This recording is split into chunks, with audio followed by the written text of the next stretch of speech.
Stylish Aamja 0308 13 17 412 है। High Production।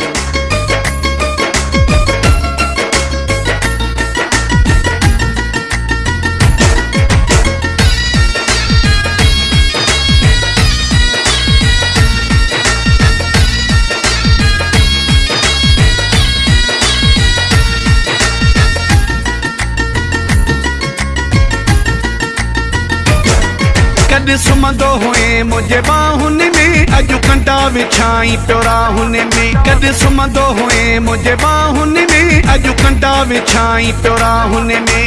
मां बि ख़ुदा वटि आहियां दाही, मां बि मौला वटि आहियां दाही। मां बि ख़ुदा वटि आहियां दाही, मां बि मौला वटि आहियां दाही। नेठे असर थींदो मुझे आहुन में, अॼु कंटा विछाई पियो राहुन में। नेठे असर थींदो मुझे आहुन में, अॼु कंटा विछाई पियो राहुन में। मां बि ख़ुदा वटि आहियां दाही, मां बि मौला वटि आहियां दाही। मां बि ख़ुदा वटि आहियां दाही, मां बि मौला वटि आहियां दाही। नेठे असर थींदो मुझे आहुन में, अॼु कंटा विछाई पियो राहुन में। नेठे असर थींदो मुझे आहुन में, अॼु कंटा विछाई पियो राहुन में।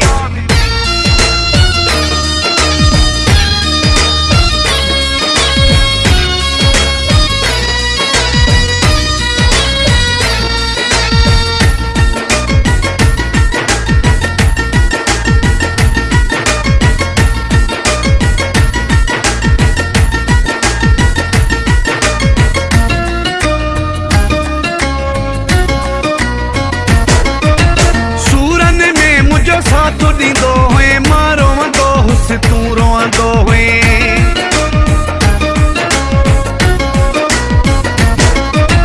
सूरन में मुंहिंजो साथ ॾींदो हुए मां रोवंदो हुसि, तूं रोवंदो हुए। संडे रखंदो हुए मूंखे साहन में, अॼु कंटा विछाई पियो राहुन में। मां बि ख़ुदा वटि आहियां दाही, मां बि मौला वटि आहियां दाही। मां बि ख़ुदा वटि आहियां दाही, मां बि मौला वटि आहियां दाही। नेठे असर थींदो मुझे आहुन में, अॼु कंटा विछाई पियो राहुन में। नेठे असर थींदो मुझे आहुन में, अॼु कंटा विछाई पियो राहुन में।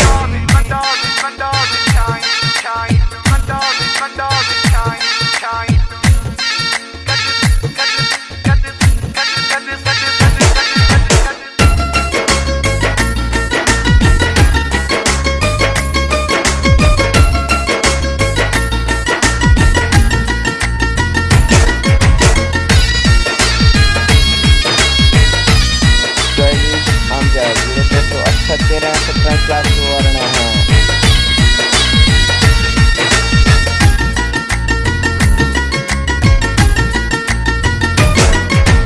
रोज़ मुझो मेहमान थींदो हुए, मूंखां सिवा परेशान थींदो हुए।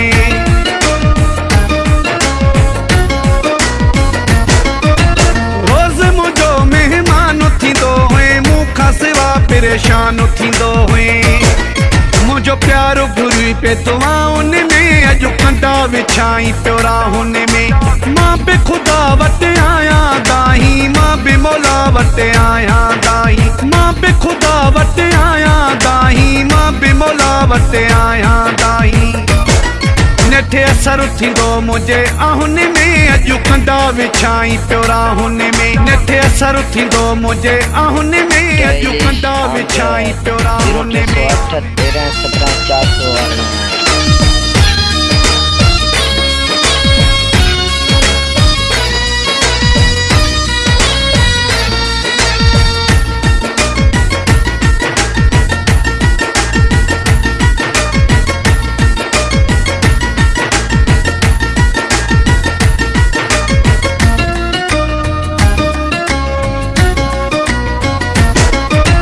सलीम महर जे सहूदी वारो, तोखे हूंदो हुसि ॾाढो प्यारो।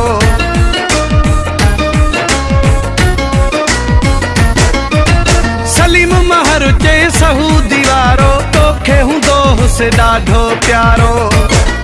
तुझे हूंदो हुयुसि मां निगाहुन में अॼु कंडा विछाई पियो राहुन में नथे असरु थींदो मुंहिंजे आहुन में अॼु कंडा विछाई पियो राहुन में मां बि ख़ुदा वटि आहियां दाही मां बि मौला वटि आहियां दाही मां बि ख़ुदा वटि आहियां दाही मां बि मौला वटि आहियां दाही नथे असरु थींदो मुंहिंजे आहुन में अॼु कंडा विछाई पियो राहुन में नथे असरु थींदो मुंहिंजे आहुन में अॼु कंडा विछाई पियो राहुन में नथे असरु थींदो मुंहिंजे आहुन में अॼु कंडा विछाई पियो राहुन में